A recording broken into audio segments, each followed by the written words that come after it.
Donc, de quoi me parlez-vous et que me demandez-vous au juste? Qui a la meilleure stratégie en Syrie? Est-ce que ce sont les alliés, la France, avec les États-Unis par exemple, ou alors Vladimir Poutine qui a décidé d'intervenir de son côté, notamment au sol en Syrie? Voilà. Alors, clairement, la stratégie américaine et française est en flop total.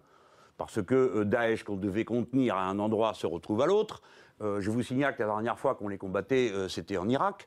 On les retrouve là, donc c'est un échec total. Et on est censé les avoir frappés je ne sais combien de fois en Irak. C'est curieux, ces gens résistent aux bombes avec une vigueur inouïe. D'accord? Bon, les voilà en Syrie. Maintenant que les voilà arrivés en Syrie, on recommence la même comédie. Tout ça n'a débouché sur rien.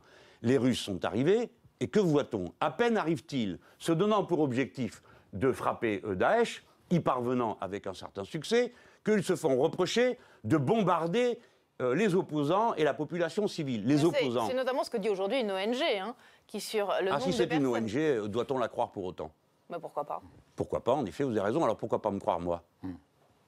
Bon, j'ai au moins d'aussi bonnes informations, croyez-moi. Que doit-on dire? Et ils bombardent des populations civiles, est-ce vrai ou pas? Bah oui.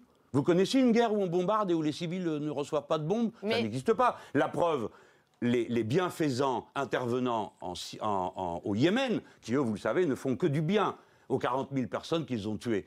Eh bien, eux, ils bombardent des noces. Quand on est en Afghanistan, on bombarde des hôpitaux. Mais là, non, comme c'est les gentils, on n'en parle pas. On va parler de ceux qui éventuellement... Selon l'ONG que vous contestez, la Russie bombarderait surtout des rebelles. Ceux-là même qu'on célébrait, hein, quand il y a 4 ans, ils se sont levés contre Bachar el-Assad. Moi, je ne les ai jamais célébrés. Donc je ne comprends pas pourquoi... Vous ne croyez pas l'opposition modérée à Mais Bachar ça n'a pas de el-Assad. sens. Des islamistes modérés, vous avez vu ça où, vous? Où ça existe, à part dans vos canards? Ça n'existe pas. Sur le terrain, c'est sauvage comme les autres. Dans la bouche de nombreux dirigeants occidentaux, ça existe. Oui, ça existe. Suivant les mois, ça change. Je viens de vous dire à l'instant que les modérés, c'est Al-Qaïda. Il n'y a même pas 2 mois, on les traitait de terroristes. Et on les bombarde en Afghanistan. On se moque du monde. Donc pour être clair, Vladimir Poutine a la bonne stratégie en frappant indistinctement, peut-être plus d'ailleurs, Al-Nosra que le groupe État islamique. Vous ne savez pas ce qui se passe. Vous savez ce qu'on dit dans le métier de journaliste, que quand il y a une guerre, la première victime, c'est la vérité. C'est une guerre. Donc vous ne savez pas ce qui se passe. Ce qui est absurde, c'est le comportement d'un certain nombre de gens qui se sont pris les pieds dans le tapis. Je voudrais rappeler une chose. Tout à l'heure, le président François Hollande parlait de Bachar. Bachar, c'est son prénom. Son nom, c'est Monsieur El-Assad. C'est à peu près comme si Bachar el-Assad disait « François a tort hein ». Bon, eh bien, il dit il faut faire partir Monsieur Bachar el-Assad.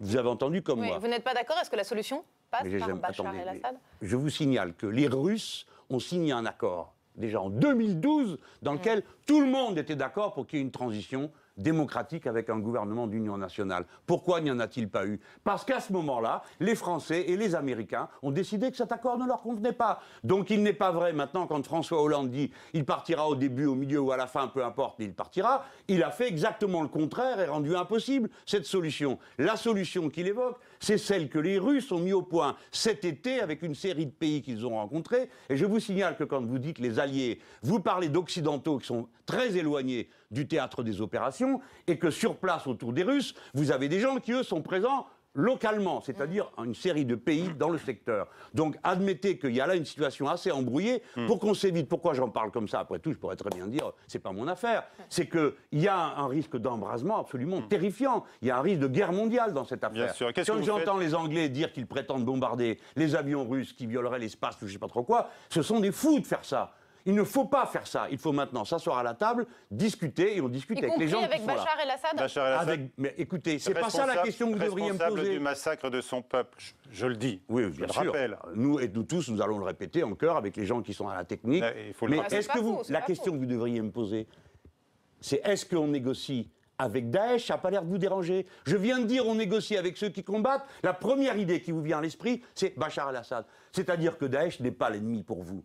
Pour vous tous, l'ennemi essentiel, vous ne savez même plus pourquoi, c'est Bachar el-Assad, et vous pensez que l'objectif prioritaire, c'est de le faire tomber à n'importe quel prix. On n'a pas dit ça. Eh bien moi, je ne suis pas d'accord pour qu'il tombe à n'importe quel prix. Je suis pour qu'il s'en aille et pour qu'il ait un gouvernement d'union nationale. Mais il s'en ira quand les circonstances seront réunies pour que ce soit un accord honnête. Sinon, vous aurez la Libye bis. C'est ça que vous voulez? D'accord, on a compris. Ah bah ouais, heureusement que vous avez compris.